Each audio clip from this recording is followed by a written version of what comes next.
Beautiful sikha over here of the Rebbe on this week's Parsha.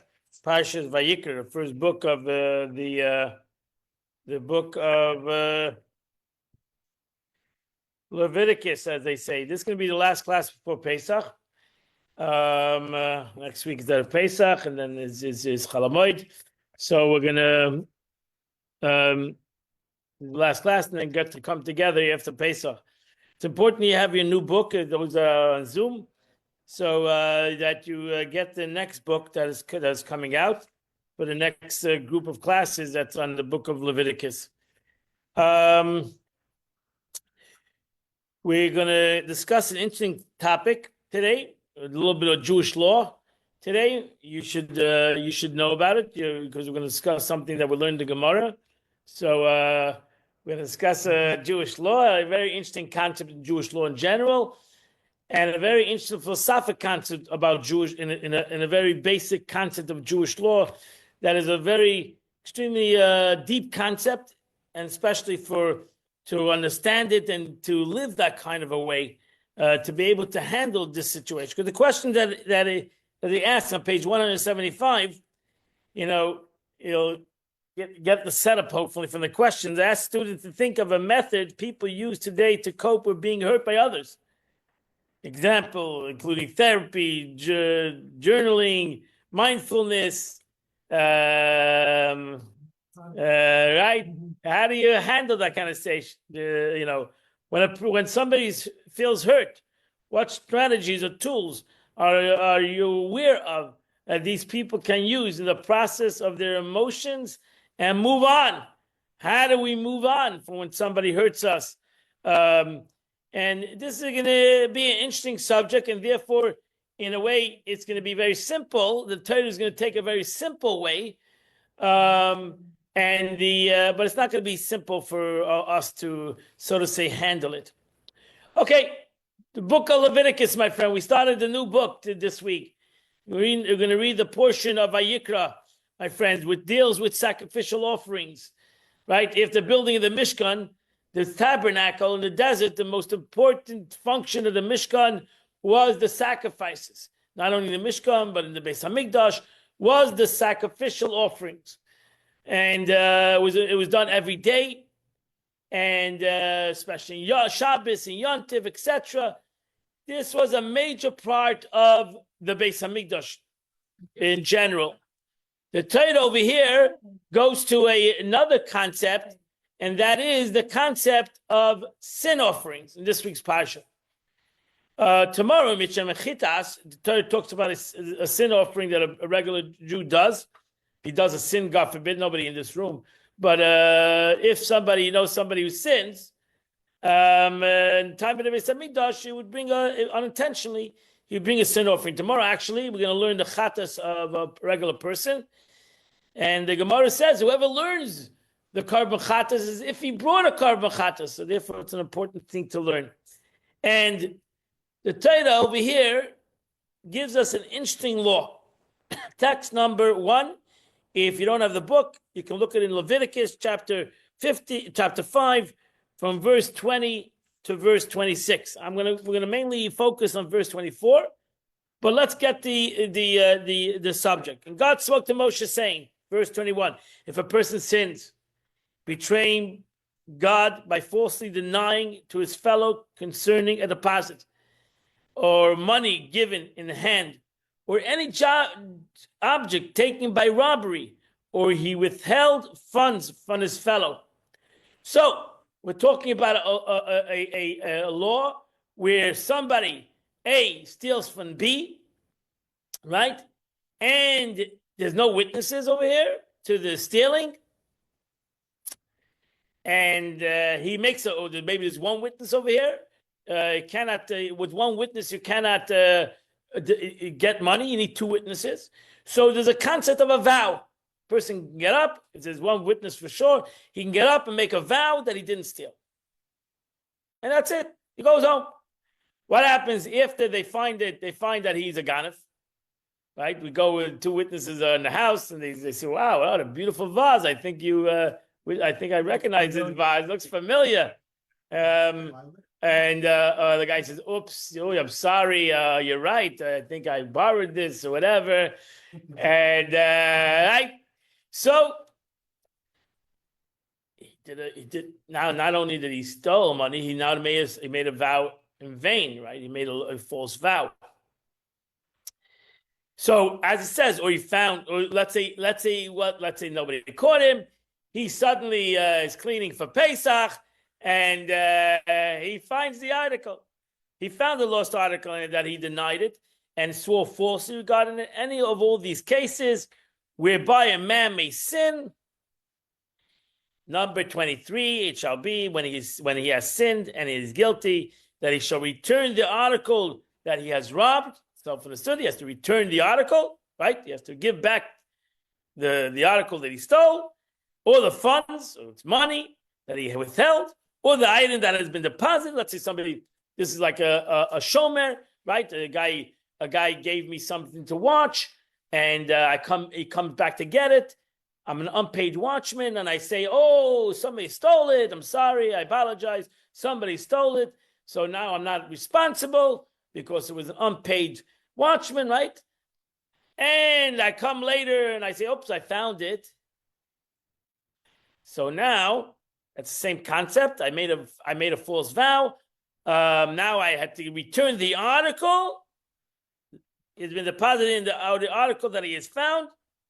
Number 24, or anything else regarding which he has sworn falsely. Now, this is the law. He shall pay it with its principal. That is the money value, right? He has to pay back the value, whatever he stole, whatever he lied about, plus a fifth. That's the knas. Plus a fifth. That's what's called penalty. So you have the money and the penalty. Two different things in Jewish law. Mammon is the money, stole money, give back the money, lied about something, give it back. Now, since I made a vow, I have to add a fifth. $1,000, $200, right? To add a fifth. That's the knas, the penalty. What if he can't afford the penalty? He has to pay the penalty. He can be sold as a slave. Whatever. He's got to pay. He's got to pay for the value. There's no jail for this thing over here. You pay for what you stole, and you pay a fifth. Certain times you pay a fifth. No, it's stealing money. No, who's putting anybody to death? No, that's if you kill somebody. You're not put to death on money issues. Never put to death on money issues. Never put to no. So then the Torah adds these words. Okay, this is the Rashi on these words. The Torah adds interesting words over here, and it says, "He shall give it to the rightful owner on the day he repents for his guilt." Who else do you give it to? Should give it to the rightful owner. Oh, why would I think you don't give it to the right? We'll give it to the wrongful owner. What is the Torah telling us over here? That anybody can ask that question, right? Which other owner are you giving it to? The guy stole it from A, he gives it back to A. We should give it to somebody else. So what is the Torah telling us? What is the verse telling us? You can't have a third-party liaison. In other words, okay, well, so yeah, you're getting there. You're skipping the page over here, so you're cheating. Okay, it's all right. So, and then besides that, he shall bring his guilt offering, right? So he has to now bring, besides paying for the object, adding a fifth to the object, he has to now bring a carbon. He has to bring a sacrifice because he swore falsely, right? And so, truthfully, you have to realize when a person steals, he's doing many sins over here. He's not only sinning against another person, he's sinning against God. Okay? And the Kohen will make an atonement. Okay? But the Rashi is over here on the 24th verse. Again, that words. I'm sorry, it's verse 24. I don't want to say the verse in Hebrew. Right?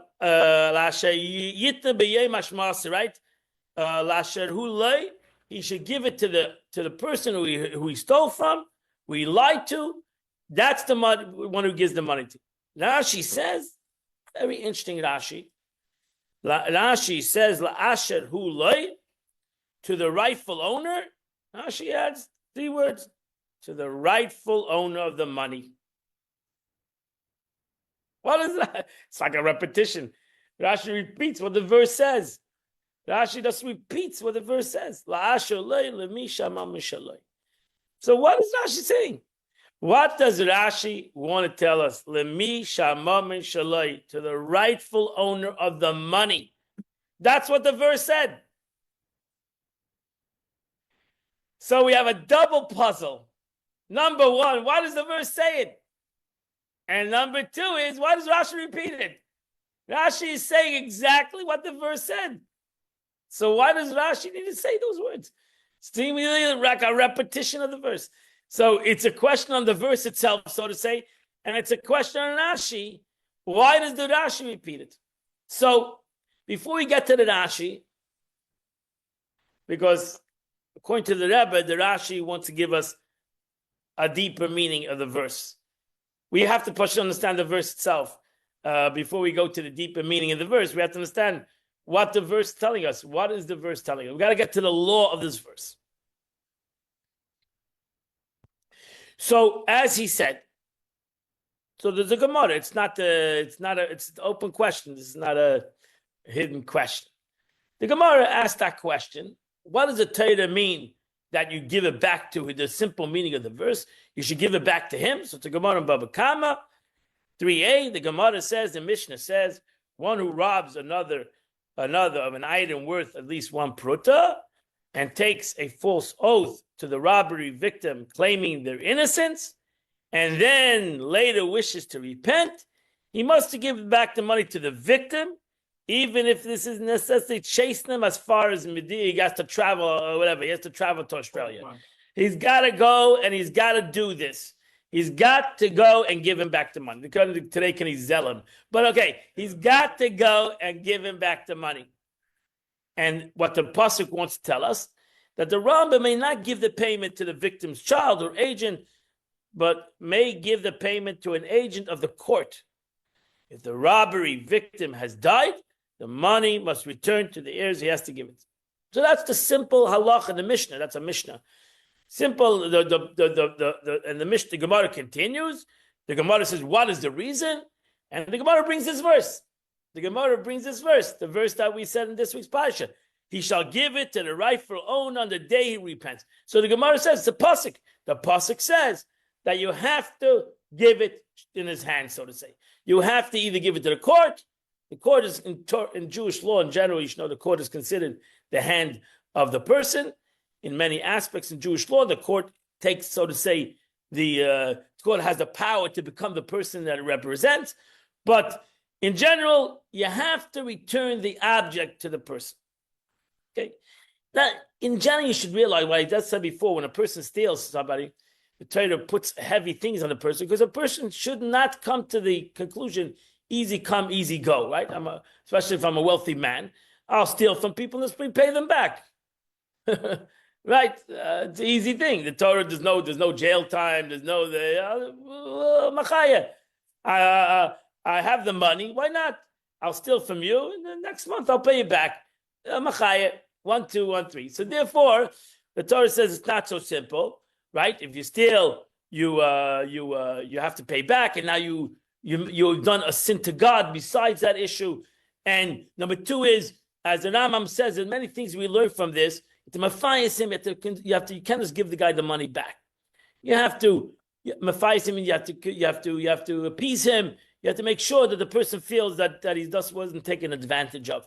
So there's many levels and layers to the meaning of this verse. Because in essence, people, today in the world, you steal from somebody, may go to jail. That's a penalty. That's much more a stronger penalty than just stealing. In Jewish law, you don't go to jail for stealing. So it would seemingly come like an easy kind of situation if I had the money. I could steal and pay back. And what do you do? What if you can't find? No, I can't. I'm going to be sold as a slave. What if you can't find the person? You got a problem. You got to find the heirs. Yeah. Oh, no, I mean yeah, today. you might never got the tshuva. You might never have a tshuva. Your repentance might not be that's why you go to the heirs, to the children. You have to somebody in the family that's alive. There's brothers, a father, uncles.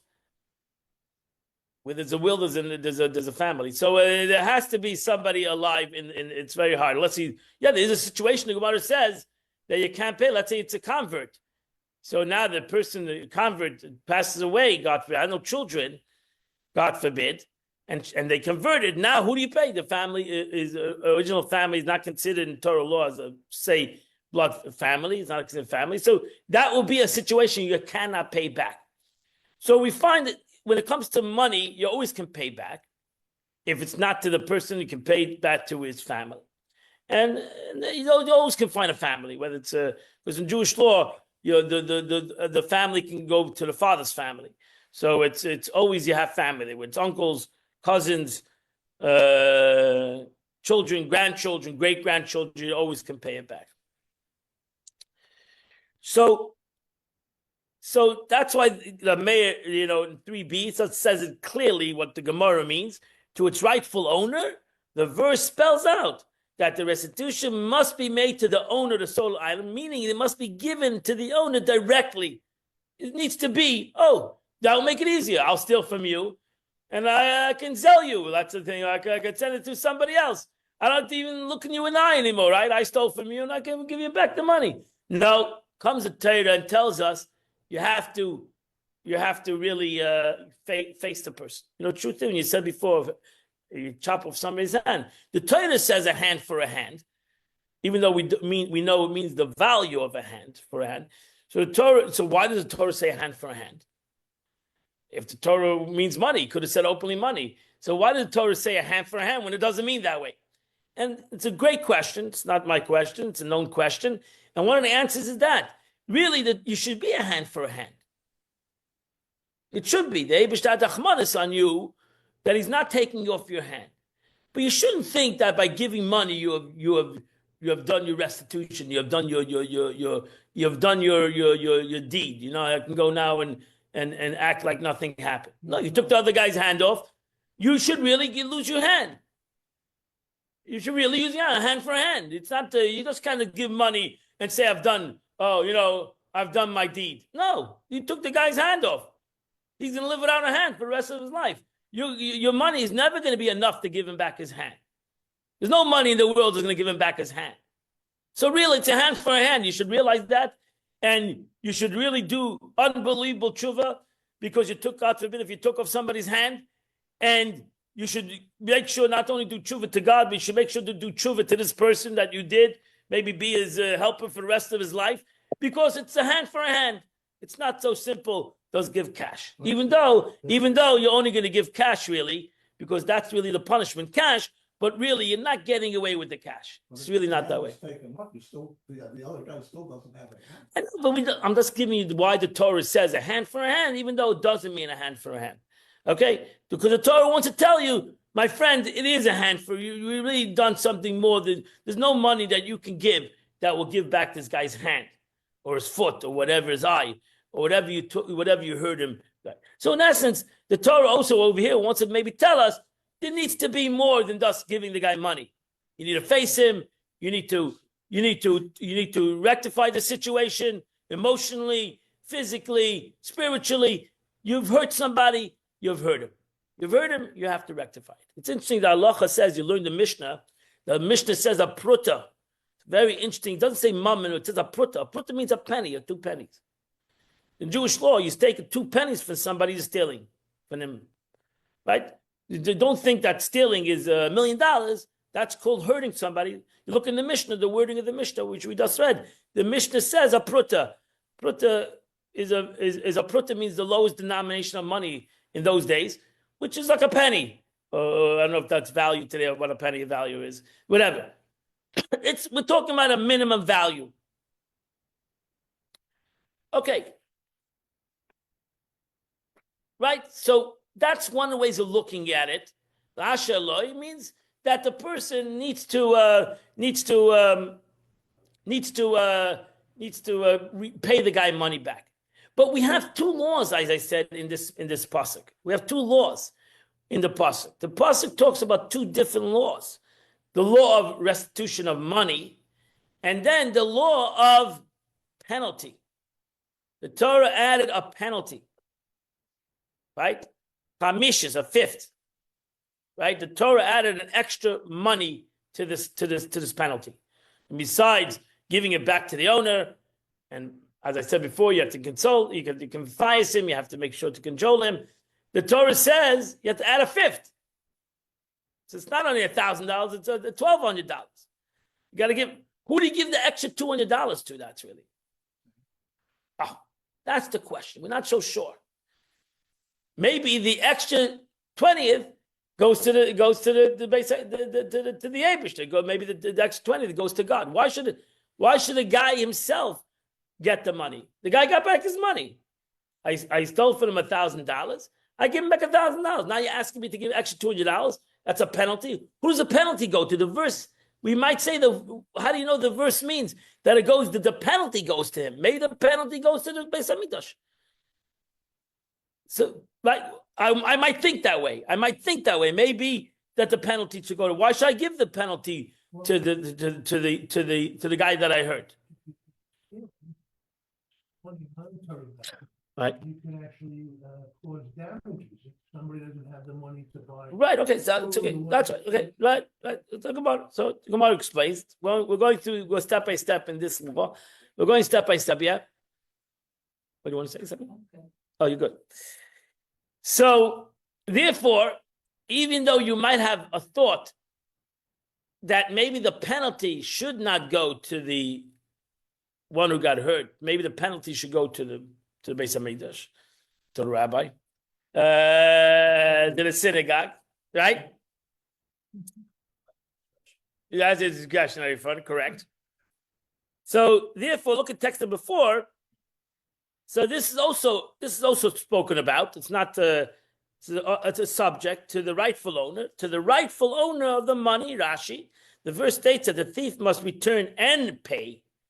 Who then should the restitution be made to, if not to the victim? Why does the verse need to specify to the rightful owner that the penalty goes to him too?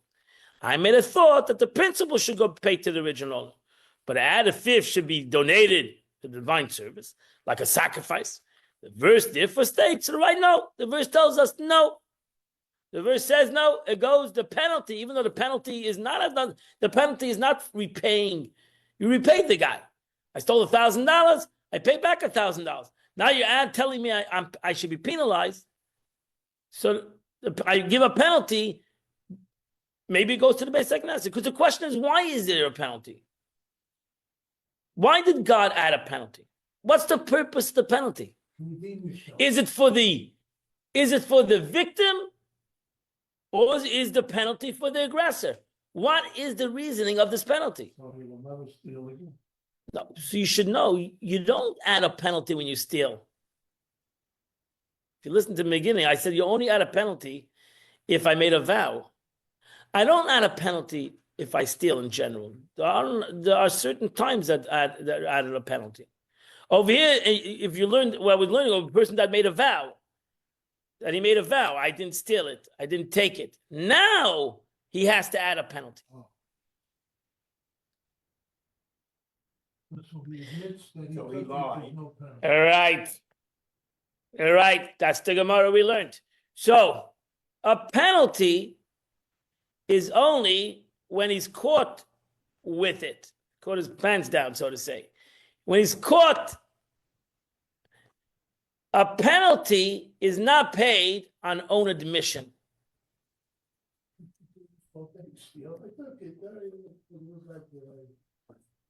No, he still has to pay back. And he did an Aveda. He still has to do tshuva. But the concept of penalty, but that's the concept of penalty. We learned this Gemara, and you learned this Gemara, and you'll see it in the words of Maimonides. He doesn't bring like the Gemara, he brings down the Maimonides. So Maimonides says, this is a general principle. You're learning a Jewish law right now. Wherever a person pays for damages, there's damages and penalty. That's the right word that I was looking for. They are caused. It's considered a monetary obligation. Whatever person is obligated to pay more or less than damage caused, it's cause obligation to pay double the value for the theft, or obligation to pay half of the value for the certain forms of damage caused one's animal. The amount that is greater or lesser than the principal is considered a knas, a fine. So there's two damages. There are two penalties, so to say. There are two things a person needs to accomplish. Number one is damages, monetary damages. And number two is a fine.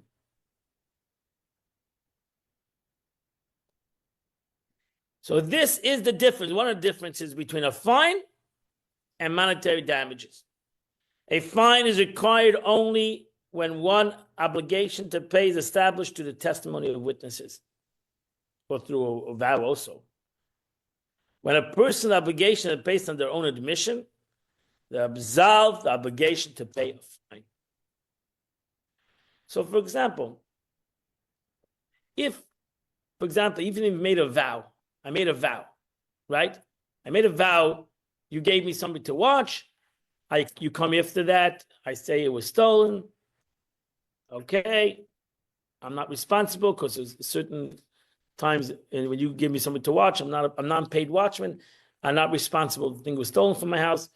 You say, okay, I want you to vow that that it was stolen and it was not, you didn't touch it. And I make the vow. A month later, I feel bad about it because I know it's in my closet.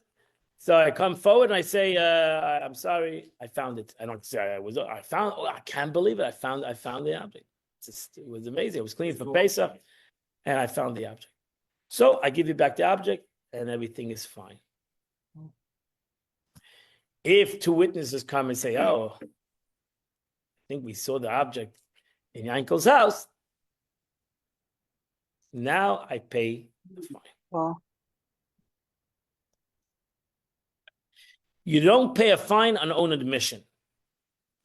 You pay a fine on an example. The Torah says, if I steal a sheep, right?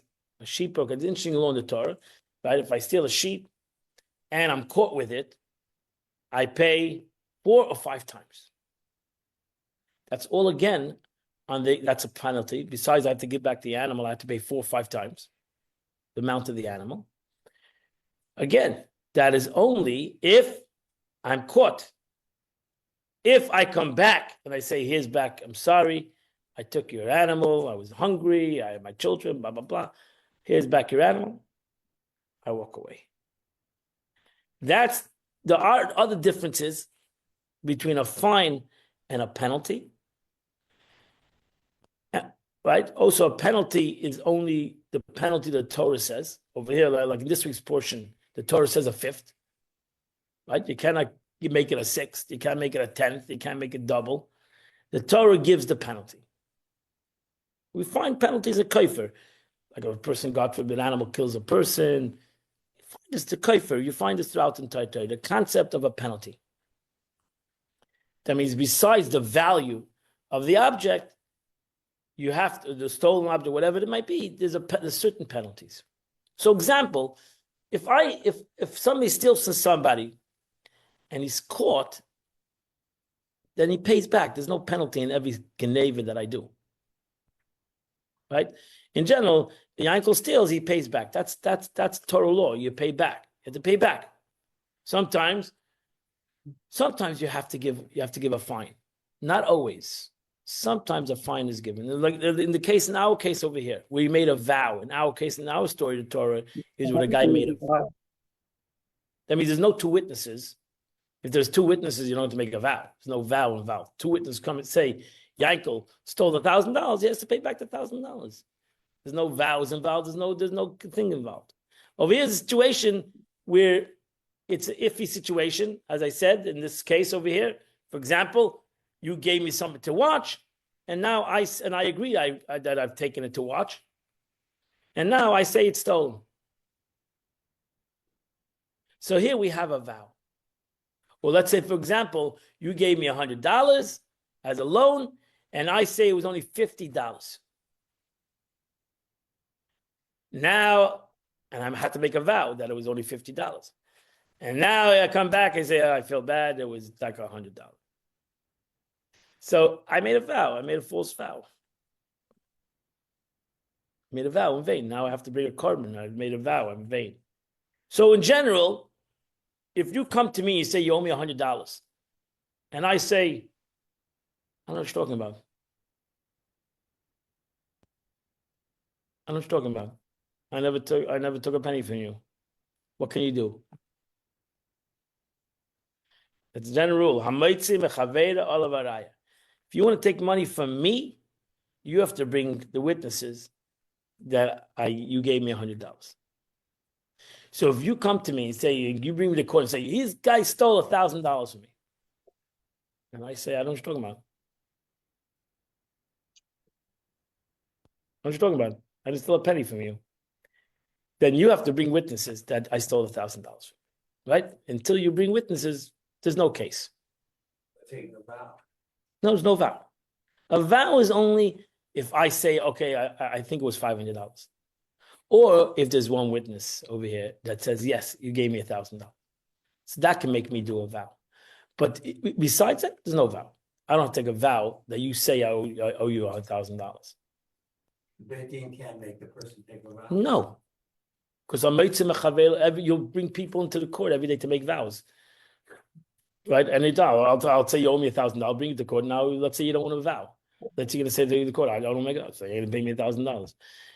The general rule is, so that's why the class over here, the example is where you gave me something to watch. I'm a shomer. So I agree I was a shomer. I was a watchman. So I come to you, bring me to court and say, listen, I gave this guy a $10,000 vase to watch. And now he says it's stolen. And I say, yes, it was stolen. I broke into my house, stole everything, not only your vase, he stole stuff from me too. So the court's going to say, okay, fine. You don't have to pay, but you got to make a vow that it was stolen. Or you have to make two vows, that it was stolen and that you didn't touch the vase. You didn't use the vase. Now I got to make a vow. So now the person makes the vow. And now we find out that the vase is in your house. Either we have two witnesses that find out the vase is in your house. Now, if two witnesses come forward and say the vase is in my house, now I have to give back the vase, self-understood. And now I have to pay a fifth. If I come forward and say, I have the vase in the house, sorry, I have your vase, I apologize for saying I didn't have it, I apologize somebody stole it, it was not stolen, I kept it, here's your vase back, I don't pay anything more than just give back the vase. If I broke the vase, then I pay for the vase. The vase is $1,000, I have to give back $1,000. But I don't have to add the fifth on my own admission. So really, if you come to that conclusion, not that the Torah's conclusion, if we come to that conclusion, to understand logically, that why do I have to pay a fifth if I come my own admission? And why do I have to pay the fifth if I don't come with my admission? The two witnesses are forcing me to pay this vase. But we'll get to that in a second, right? So a fine is required only when one's obligation to pay is established through testimony of witnesses. When a person's obligation is based on their own admission, they're absolved from paying the fine. They're not absolved from paying the vow. So look how he explains this in text number 6a, right? There are generally two categories of monetary obligation, what we just learned today, and that is payments. Right? Payments. Mammon is called in Hebrew, in Torah, not in Hebrew, mammon is an Aramaic word. In Jewish law, it's called mammon. And number two is fines. Knas. In Hebrew, it's called knas, which is fine, a fine. So you have these two obligations. It is known there are a number of legal implications for the distinction. We can explain this difference by law by defining the respective purpose of the form of payments. The goal of any payment is received. Since the offender owes the victim money, he or she is obligated to pay them, right? Simple, right? The payment is focused on the recipient, right? because the law requires that the offender return the money. You got to make them whole again. You took $1,000, you got to give them back $1,000. They're missing $1,000. You got to make sure they get back their money. That's not the penalty. The penalty is not for to refill them. What's the penalty for? Why did the Torah give them a penalty? So really, the penalty is not about the receiver. The penalty is about the giver. By contrast, payment of a fine is focused on the giver. The offender is paying it because the Torah law dictates that they be punished by losing this amount of money. Although the point of the offender giving, we are still told that the money must be given to the victim because he or she is the other party in the case. But really, it's about the giver, not about the receiver. So really, there's two different obligations. Number one is to fulfill the receiver. You stole money from the receiver, you have to return back the money. Then we got to penalize for certain times. We got to penalize the giver. Let's look at it in a different way. Next, let's continue. In text number 6b, page 182. This fundamental difference between the categories of payment and fine accounts for their divergent respect bodies of law. For simple payment, the offender confesses, does not absolve the obligation, right? If a person comes forward to court and says, I owe Yankel $1,000, you don't say he's free. You don't say we're the witnesses. A person could obligate himself to $1,000, right? Let's say Yankel comes to court and says, I stole from Shimon $1,000. Shimon says, I don't know about it. I don't know. Can't really tell you. I don't remember having the $1,000. I don't remember losing the $1,000. Yankel says, I want to pay back. So what does the court do? You got to pay back. We take confessions on monetary loss. We accept it. We don't say, oh, it's your confession. There's no witnesses. Go home. No, you confess you owe $1,000. You pay $1,000. Right? So if I confess in front of two witnesses that I owe Shimon $1,000, now Shimon can take me to court to get the $1,000. Because he has two witnesses that says I confessed I owe $1,000. Right? There's no reason to say that the confession should create a pardon because of the payments of restitution. The goal of delivering the money to the victim. Right? I stole $1,000 for the victim, I give him back $1,000. The confession actually causes the obligation because we cannot obligate a person to pay without evidence. So as soon as the offender confesses, this is considered the strongest form of evidence. That's like two witnesses. Thus trigger the obligation to pay. The above is true only regarding payments of restitution. For fines, however, the focus is on punishing the offender for their offense by making them lose the sum of money. The Torah rules that this obligation can only be imposed based on the witness testimony, because this is a punishment given to a person on account of their sin. And the confession has the power to atone the sin. So that's why when a person confesses, he doesn't have to pay the penalty because he's confessed the sin. He's atoned the sin. The confession is the atonement of the sin. I think there's more to that too, because if you're confessing, Yeah. in my eye, if somebody took from me and then they're confessing, okay, they're redeeming themselves, but that tells me that person is not trustworthy. So then my relationship with that individual would detach somewhat, because I would be leery of any transaction. So therefore, we're talking about the penalty. Right. Part of the penalty is my distrust of this person. Okay. Because they actually- Fine. So but we're talking about this situation, since the fine exists for the offender's sake, rather than the victim, when the offender confesses and is absolved of punishment, there's no longer need to pay the fine. The only reason a victim ever receives a fine is because the offender was required to pay, so by default, the money goes to the victim. But when we are absolving the offender of punishment, there's no longer need to pay for the fine. And that's where you have the difference between a payment of fine, a payment of money to a payment of fine. And therefore Rashi says, in a different Rashi says, when text number 7, when he has sinned and is guilty, when he recognizes his duty to repent and make his mind to confess, then that he sinned and he's guilty, that rectifies any kind, doesn't rectify the money, doesn't rectify the mammon, paying no confession stops me from paying the original amount of money. It justifies me not paying the fine.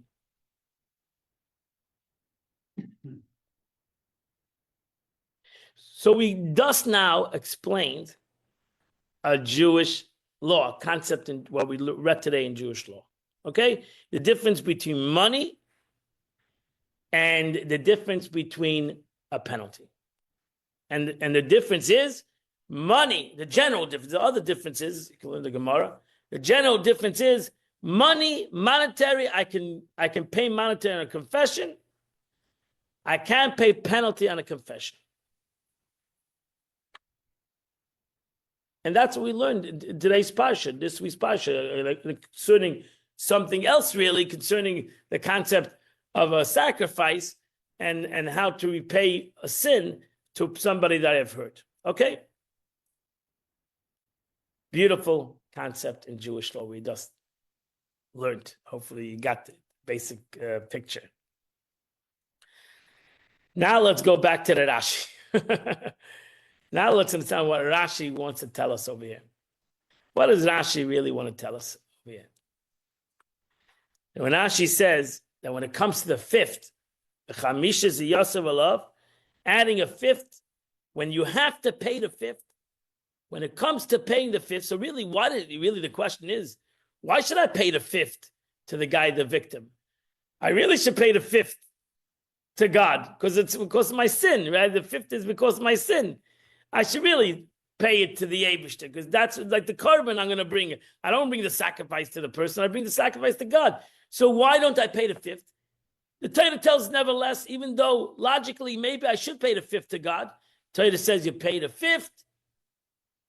Rashi adds the meaning is for the money having been idle in the thief, adding the fifth to it. Why do you add it to him? For the money having been idle in the thief's hand. That's what he said before. In the thief's hand. And then comes a Rashi in this week's Parsha and adds another thing. He adds another strength to that concept that you give the money to its rightful owner. Even the fifth is the rightful owner. To the rightful owner. What does Rashi want to go a step further? So therefore, the Rebbe says he believes that Rashi wants to really go and teach us an important lesson in the aspect of why do we need to repay somebody when we hurt him? Yankel steals $1,000 from Shimon. Why do we need? Why should Shimon? Why do we need to repay Shimon the $1,000?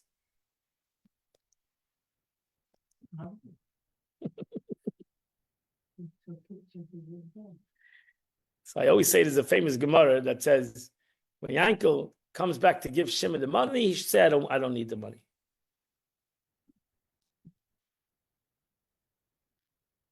Really. Right? Depends how much money.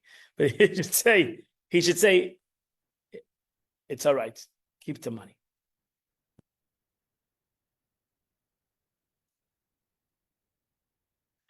Why? The Gemara asks the question, why should a person say that?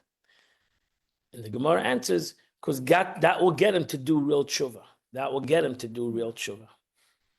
Right? Why? Why would that get him to do real tshuva? If Yankel, if you steal from me money, or I steal from you money, and I come to you later and I say, I want to return this money, you should say, keep the money. Why? And the answer is because everything is divine providence.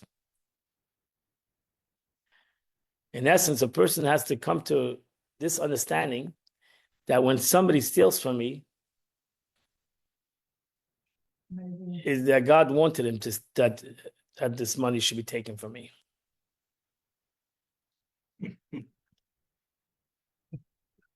Right? There are many messengers that God can send. It's a deep concept. Deep concept. Let's look at the words in the Alter Rebbe. Let's look at the words. Ready? Text number 9. The sages taught a person who gets angry is comparable to an idolater. The reason is, for this is clear, to those who have deep insight. Again, this is a deep. Why does a person get angry? Because somebody said something to him. Somebody insulted him, right? So he gets angry at the insulter, right? And then the Gemara says that the person who gets angry is an idolater. What do you mean? The guy who got me angry is an idolater. Why am I the idolater? The guy said something nasty to me. I got angry. I'm the idolater. Why am I the idolater? Because the Alter Rebbe says, why? For a time of his or her anger, faith in God and individual divine providence has left them. So at that moment, I got angry because somebody has hurt me, somebody insulted me. I lost my betach. I've lost at that moment the concept of divine providence. So I became an idolater. You never become angry. That's what the Gemara says. If a person gets angry, you're simply worshiping an idol because you believe that at that moment, it's not that I deserve to get this thing, that guy, and I'm angry at this guy. So I've lost for that moment. I've basically lost the concept of divine providence. It's not an easy thing to listen to this. For were they to believe that what happened to them was God's doing, they would not be angry at all. God, for whatever reason, God wanted I should lose $1,000. True, you're right. I'm not giving you a free ticket to the guy who did it. But the Alter Rebbe continues. True, and a person possesses free choice that is cursing them or striking them or causing damage. He's doing something wrong. Nobody's arguing that the guy who's stealing from me is not a good guy. And the offender is therefore guilty according to the law of humanity and the law even of Torah. If somebody's stealing from me, he's a ganef. And that's a terrible thing what he's doing. It's a terrible thing. How can that be that another person is stealing from me? He's doing something, a terrible thing. Nevertheless, this is a difficult thing. Listen to this. As regard to the person harmed, this incident is already decreed by heaven. And God has many agents through whom he can act. If the Eibush doesn't want me the $1,000, he can have Yankel steal it from me. He can have a doctor take it from me. He can have a lawyer take it from me. He can have a lot of ways to get that $1,000 taken from me. Yankel, in his own free choice, decided to become the aggressor.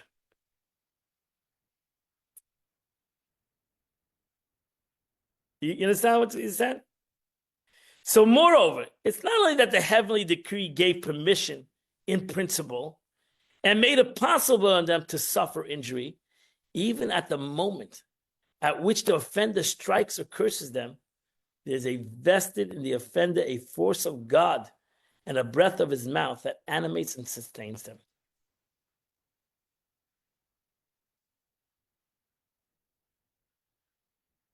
That's why even when it comes to things that happen to Jewish people throughout history, what do we say? Hashem yimkam damam. May God avenge the blood. Because in essence, God let it happen. Yeah, God let it happen. Where was God? He was right there. Yeah. It's his responsibility. He has to not only avenge the blood, he has to make sure to fix everything to those that got also hurt. It's a deep concept. No, but it's called a very simple thing. It's called Hashgacha Pratis. It's called divine providence. So I wouldn't pick the hard things to go on these things. Some things are very hard to connect the dots, but for sure I should do this in personal interactions. When somebody hurts me, we say this famous story of David HaMelech in Tillim. David HaMelech was walking on the street, and then somebody was cursing him, and his army sergeant who was right next to him said, "I'll go and take care of the guy." And David HaMelech says, "No, it's God that is cursing me. It's not the guy. It's God that is cursing me."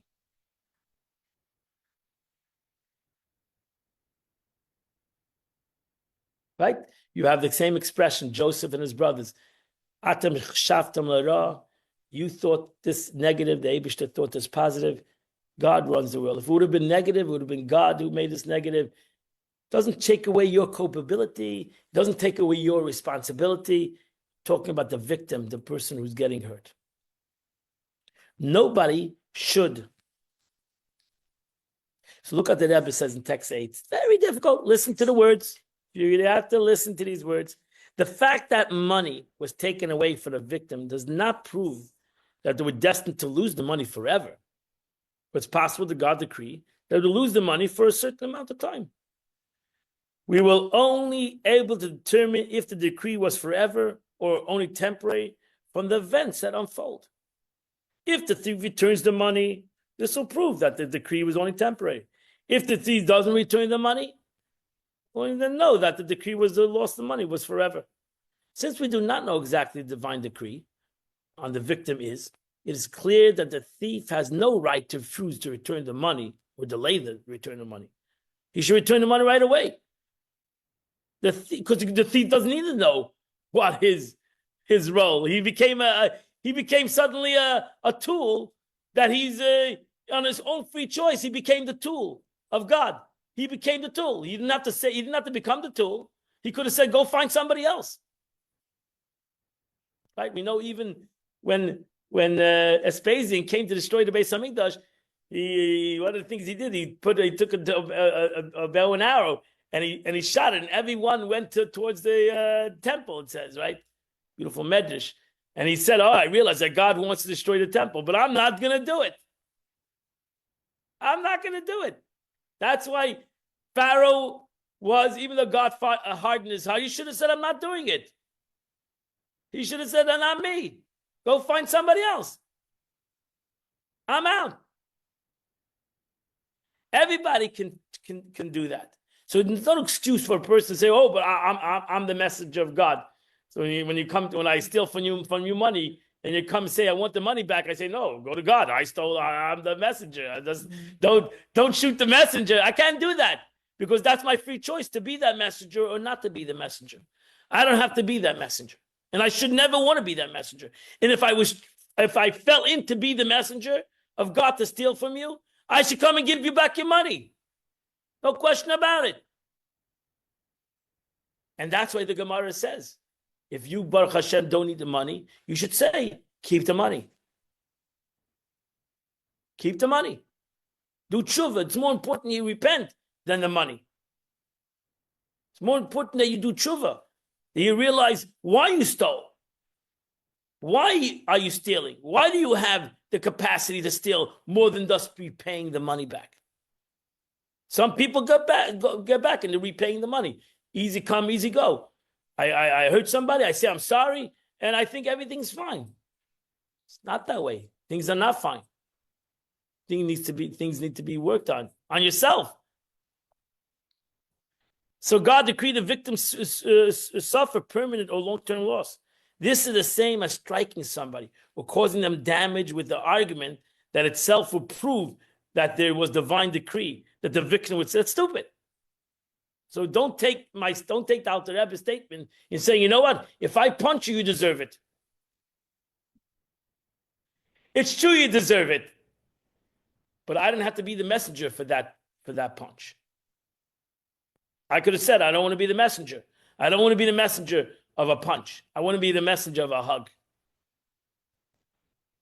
But ultimately, if the punch hit you, you should realize that I'm only a messenger. Don't get angry at me. Don't get angry. I was just the messenger. I was the messenger. I shouldn't have been the messenger. I should have said no, but I was the messenger, and therefore you should really get angry at yourself. Why did you get punched? Why did I get punched? Why did God punch me? Yeah, but it's almost impossible to know that. So what are we supposed to do? People often say, You "Why have to this realize- happened? Why did that happen?" Well, maybe because You have to realize, again, this is a deep concept. It's not the concept that you have the Christians turn the other cheek. This is not at all. The concept is that a person has to think to himself, why did it happen? Anger is not going to help him anything. Frustration will help him maybe, but not anger. Anger is not going to help him. Not going to help you anything. You have to get frustrated. You have to protect yourself, show for somebody else, not let them punch you. But a person has to think to himself, why is the Abishter doing this? Why is God allowing things to be punched?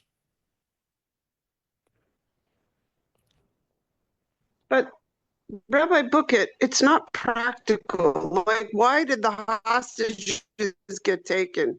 Why did the people get murdered? Nobody really knows that. Why did my dentist steal? I am not going to tell anybody. Everybody's from come me? to the conclusion. I was listening to a hostage actually. It was over here in Florida. This lady, and she said to herself, "Why am I here?" She got the girl got a name. She said, "Why am I here?" And I came to the conclusion that the Abish sent me here because I had to be there for other people. That's why the Abish sent me here. I would never tell you that to somebody. I'm telling you what the person herself said. I realized that I was a messenger from God over here. God brought me here simply. There was 2 younger girls there, and I simply took care of these girls. And that's why I was sent there. Unbelievable. That's a beautiful statement. I wouldn't tell anybody that. Everybody has to come to his own conclusion. Why did God send me there? This was the song. I heard it for herself. You can watch it. She says it herself. I didn't tell her to say that. She says it herself. I was thinking, why did God send me here? And then I realized why God sent me here. And one of the people was there said, your smile. No, an older man said that your smile kept me going. All these 500 days I was here because of the way you smiled. Everything was a happiness. Everything was a smile, even in a dungeon. So she accomplished her mission. She understood that she had a mission in life.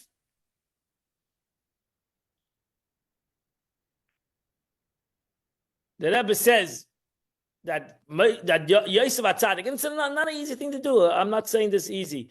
That Yosef HaTzadik changed the word. He said, I'm not a victim, I'm a messenger. The Abishah sent me here. I could have, and Yosef was not 500 days. Yosef was in a dungeon for 10 years. He was before that, he was a couple of years in it. For 12, 13 years, Yosef was in dire need, but he took it as a mission. He took it as a mission. And that's why he became successful. I'm not saying that that's an easy thing to do. I'm not saying I could do that. I'm just telling you that's the way it is. That's the way it is. You can be a victim, or you can be on a mission. The Abish just sent me here. That's a Yosef HaTzadik. Joseph uses the message. I was a messenger here. Everything that happened to me is here for a purpose. The Abish just sent me here and put me in this situation for a certain purpose. It's not an easy thing to say. I'm not saying it's easy. I'm not saying it's very bad. Can I ask you something, Rabbi Bookett, please? Yes. So what's bothering me isn't that, like whenever you find yourself in a negative situation, the thing to do is look around and see, how can I serve God in this? How can I be helpful? But I understood you to say that you have to ask yourself why. Like maybe I misunderstood. What is it that I did that caused Hashem for me to lose $10,000, let's say? I don't know. How do you figure that out? I don't know. People, if I lose $10,000, I have I to was say, brought up. I okay, was brought up. I it's was brought up Hashem's in a will. Jewish house. I was brought up in a great man. Whenever such a thing happened, he said, "Suzaina kapara." That was his expression. Okay. Suzaina kapara. Oh, you Okay. lost a $10,000 ring. Suzaina kapara. Yeah, Suzaina kapara. It should be only money. That should be your biggest kaparas in life. Money. That you lost money. So you lost the money. Right to get fun. You'll gain money. Money comes, money goes. You'll survive. Baruch Hashem, it's only money that you're losing. And every situation is different. This is a deep thing. It's not but what Chassidus, I think the Torah wants you to believe in Hashgacha Pratis, divine providence, everything. Hakol b'dei shamayim. It's a very difficult thing. Hakol b'dei shamayim. Everything's not in heaven. Good, bad, everything's not. Chutz miyirat shamayim. Besides my attitude, everything else in the hands of heaven. And it's a very difficult thing. I'm not here trying to make it sound like it is a simple thing. But ultimately, it's something that we need to think about. That's it. It's something that we need to think about. Look what the Rebbe continues in text number 10b. This is also answer to our question about the added fifth. By paying the fifth, it's possible for the victim not to lose anything as a result of the theft. Not only will they not lose the principal, they will not even lose the added profit that they should have earned if the money had remained in their possession. It's therefore possible that the divine decree that the victim would lose the potential profit was only until the time that the theft would return it. It would return it, not forever. So therefore, everything is divine providence. Is that the person said it, attention, that the person had to have witnesses, that he would get the fifth, that the person would come forward and known, and now he won't get the fifth. It's all divine providence. Relax. It's all divine providence. Everything is the Eibishter will work out in everything. If the person is going to get the fifth, if the person is not going to get the fifth, it's all b'dei shamayim. It's all in the hands of God. And that's why, here's the beauty of the end of the Sikha, the Rebbe writes. He says, this is Rashi. This is how the Rebbe looked at the Rashi. This is Rashi's intention with his words to the rightful owner of the money. It's that if you're going to get the fifth, then that will prove that it was your money. If you're not going to get the fifth, or you're not even going to get you're not going to get to begin with the money at all. It's all the question: did the money belong to you or not? Rashi wants to tell the child how you learn the pasuk. The Torah is telling you everything is divine providence. If you deserve the money, if the money belongs to you, you'll get the money.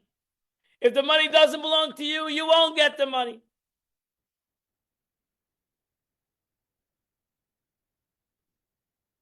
That's it. Is it your money? Is it not your money?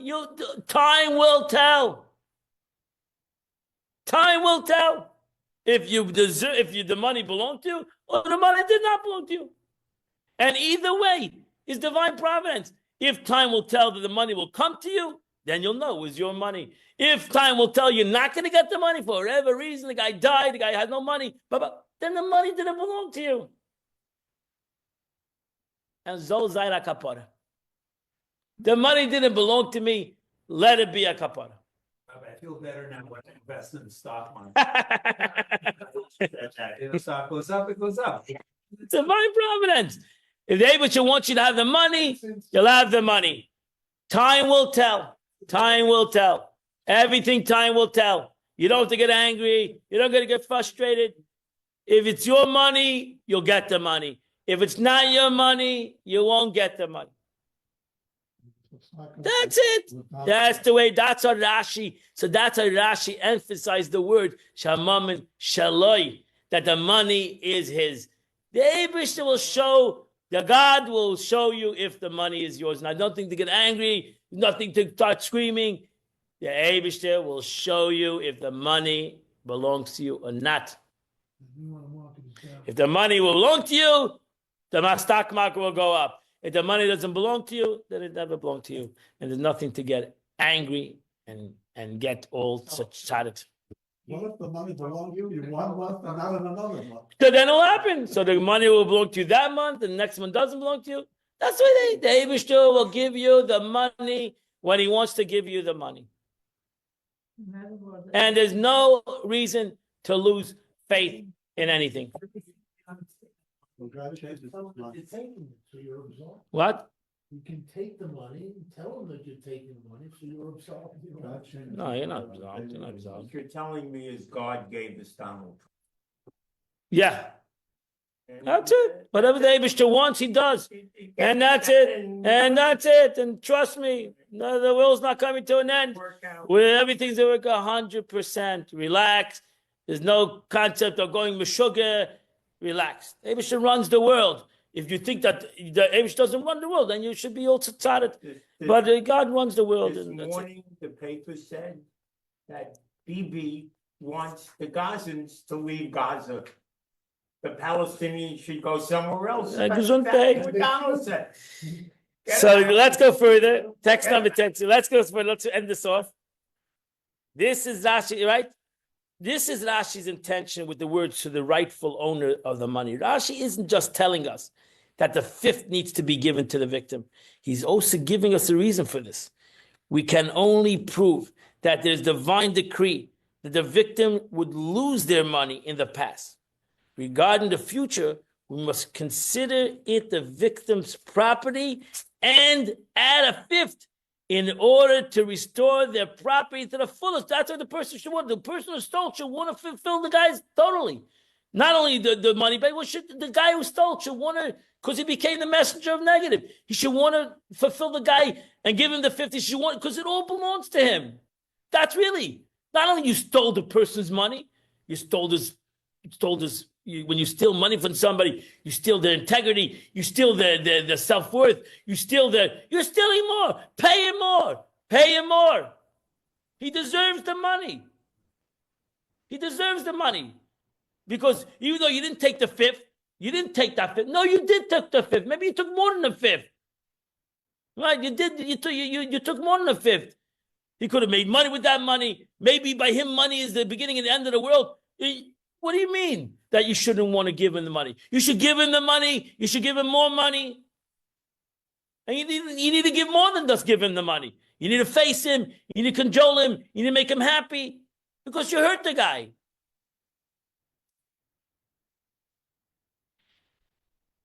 But if the guy doesn't do that, if the guy doesn't, that means both have to realize the divine providence, right? Both sides have to realize, the victim and the aggressor, both have to realize the divine providence in the story, right? If I'm the aggressor, I should realize the divine providence in the story that for whatever reason, I decided to become God's messenger in a negative way. And how do I fix the situation? And the victim has to himself come to that same conclusion. If the person is going to come back, that's what the Gemara says. If you want to take the money, take it. If you don't want it, don't take it. Wasn't that to say if you stole from me, that means it doesn't belong to me. That's a Chassidus interpretation of the Gemara. You took from me, that doesn't belong to me. Give it to tzedakah. Do whatever you want with the money. Give it to charity. You don't have to give it to me. It never belonged to me.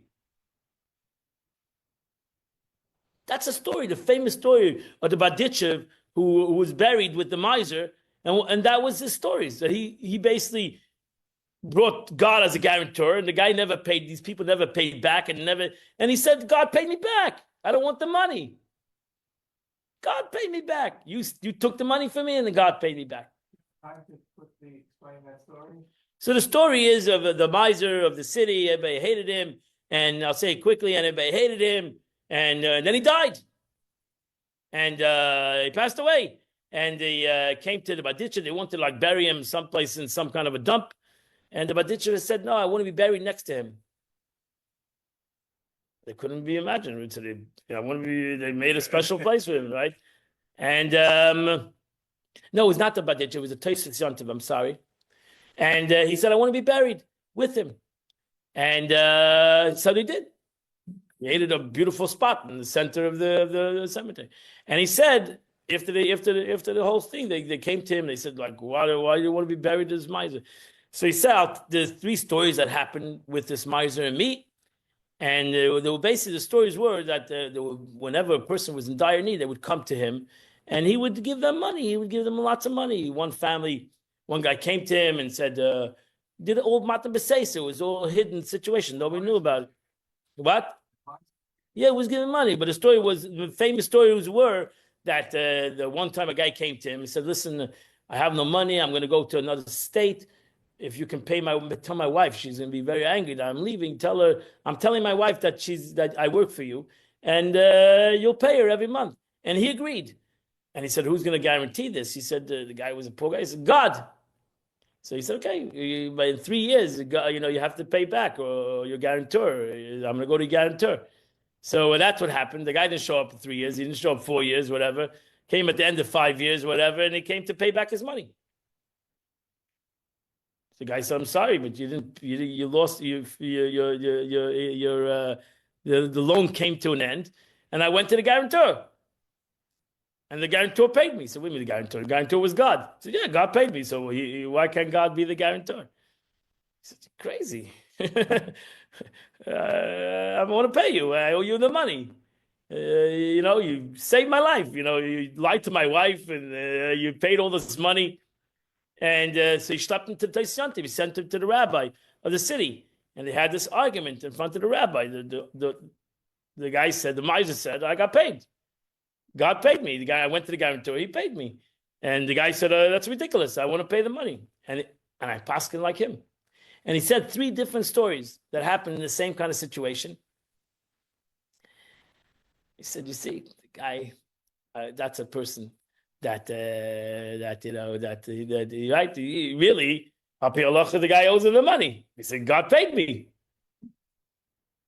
God paid me. I don't need the money. God paid me. So, yeah, he said, God paid me, whatever. The same thing over here. In essence, a person come to you and say, listen, it's only money. They just paid me. They just took care of me. They just took care of me. Misabi needed the money. Misabi, why would you steal if you didn't need the money? Misabi needed the money. So, whatever. It happened to me, a story. Happened to me personally, a story. A person, it was the week before my daughter's wedding.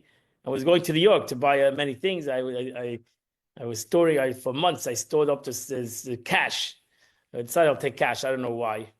It was years ago, and I was leaving on Sunday to New York, and I left in my closet. There's this envelope of it was like $5,000 in cash, and I came much of Shabbos because I was worried about it the whole Shabbos, and I came back and it was gone. It was gone. The cash was gone. And I asked the people, I had a lot of people on Friday night. I asked the people that were there. They all said no. And I said, no, I have to go borrow the money. 7 years passed. The guy calls me up. 7 years later, a guy calls me up and says, I took the money. Guy, I took the money. Tell me why he took the money. And I took the money. So I said, I did. I said, keep the money. It's all right. So I did the wedding. The wedding went by. She has children. Baruch Hashem. We survived. We went on. I'm sure whatever. But the guy, so he didn't even remember how much money it was. I remember how much money it was. So ultimately I said it was much less money than it was. So give it to Chabad. And that's it.